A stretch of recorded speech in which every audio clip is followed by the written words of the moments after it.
All right, what up, what up, what up, what up? You already know what to do. It's your boy B Phil. It's time to learn something new. Or actually, we're going to go over a review. But first, if you're a builder, look in the description below and join my school community. I'm building a large group of people who actually want to build stuff and want to collaborate on their builds. So look for that link. And then for anybody else, you want to go ahead and set up that tech consultation. Let's go ahead and sit down and talk about how we can solve your problems maybe this week. All right, so without further ado, let's just jump right into it. All right, so in a previous video this week, I talked about Alex Hormozi's offer creation framework. And what I was really trying to show you was how you could actually achieve some particular prompting mechanism or technique that you can reuse every time you're trying to solve a specific problem. Well, the problem that I was talking about specifically in that example, which was creating an offer, I'm actually going to show you how I went ahead and implemented it on the back end, utilizing DSPy and utilizing Nuxt 3 for the front end. So I'm going to go ahead and have the GitHub in the description, but today I'm just going to go ahead and go over the code so you can get a better understanding of how you can achieve something like this too. So let's go ahead and check it out.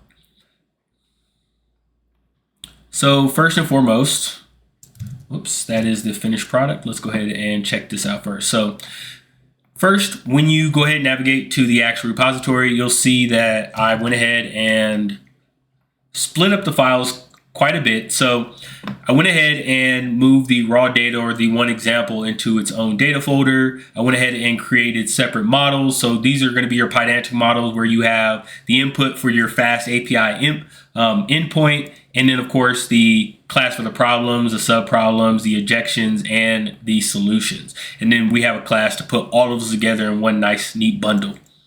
Next, we have the modules, and these modules are just the orchestrators that are going to go ahead and generate the necessary object every step along the way. So your problems, your sub-problems, your objections, all that good stuff. And then finally, we have the main file, which is our offers.py. And here, we're just going to go ahead and import the Anthropic API key. You have the option to use the new Claude 3.5 Sonnet, which I'm going to use today so we can see what kind of output it gives us.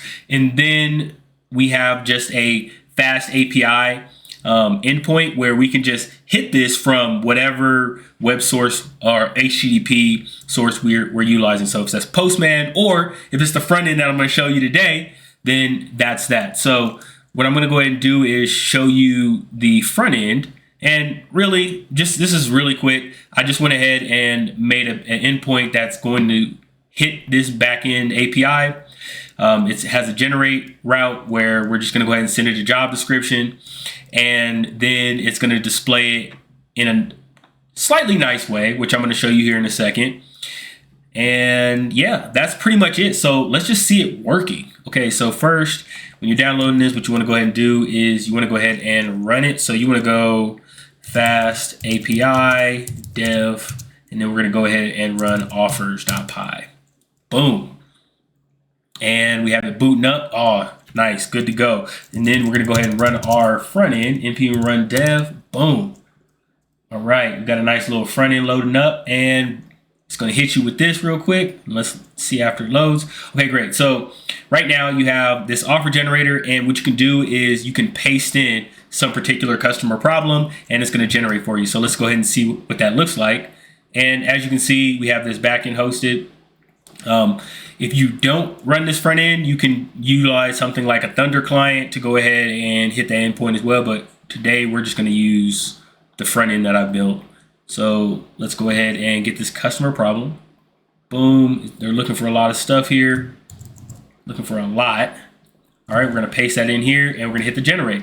And you can see here we got a nice little generating suite offers. We got a loading tab as well. We can go here, and we can see that we're getting these generations loaded up.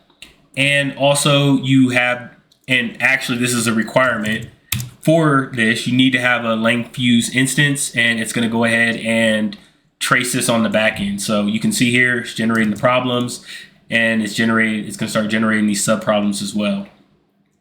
So we're just going to go ahead and give it a moment. And ultimately, this is, and just to get back to what I was talking about in the previous video, what I was doing before is utilizing Anthropic's workbench, and we were going step by step to do an offer creation, right? So we have this prompt here. And then we went to the next step, granular problems, right? And we just piecemealed it together. We're using Sonnet, so it's gonna take a little longer. So anyways, basically we were walking step by step through here. So offer creation, we have some granular problems, we have some objections, right? And we were actually putting in the base level problem, and that was something like this. I need to migrate 100 servers. And just to show you it running here, and this will run a lot faster. So for this example, I have editing code to make 0 values read as call for pricing. So boom, it's going to generate this. Great. Let's go back here. It's still generating. And so you can see it's giving us a bunch of sub problems here, or problems that we can solve. So perceived problems and obstacles, real problems and obstacles, but we don't have them in a very structured way, which you'll see the benefits of that when this is done generating. We have granular problems, and of course we put in one of the problems that we just generated, and we're going to go ahead and run it. And you see we're going to go ahead and get some sub problems, and then we're going to go ahead and pass that on forward and get some objections.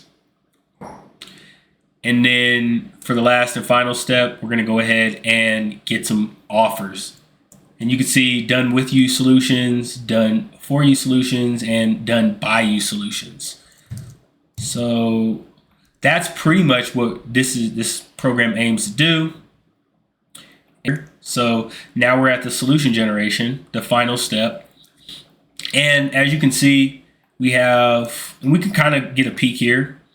Let's go ahead and minimize this, but you see the output Leptos is too nice, too new and niche. They aren't enough developers expertise with. We don't have the resources to provide training or mentorship.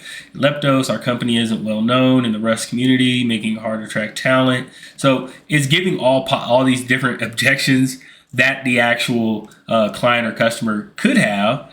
And what we're going to attempt to do is come up with some solutions for those utilizing LLMs. All right, so it's done. We can go here, and now we can see that we have these nicely displayed, well, decently displayed. And so you can see we have the problem here, finding developers with expertise in Leptos, a relatively new and niche Rust front-end framework, right? Research and understand Leptos framework, study the official documentation, right? So these are going to be the problems that, in order to potentially find developers in this new and niche Rust framework, or even become good at it themselves, these are things that they're going to have to do. And we go to objections, and these are the objections that they can have, and then we have some solutions. I'll provide you with a comprehensive guide on how to research and understand the Leptos framework independently. I'll give you a step-by-step plan for identifying key Leptos skills and creating a skills matrix for candidate evaluation. And you can just get a good idea of what this actually is offering to you. So you get all of these laid out, and ultimately maintaining data consistency, different parts of the application. Okay, so you have to identify all data sources and tables that need to be synchronized, design a centralized data management system, implement real-time data synchronization, develop robust error handling. And so these are all the sub-problems, right? And what this actually does is this makes it so that you can go ahead and solve all of these sub-problems first.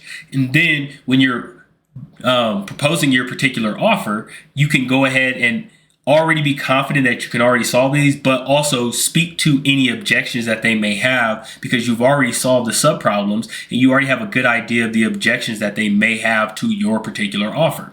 And this really is just the first step, right?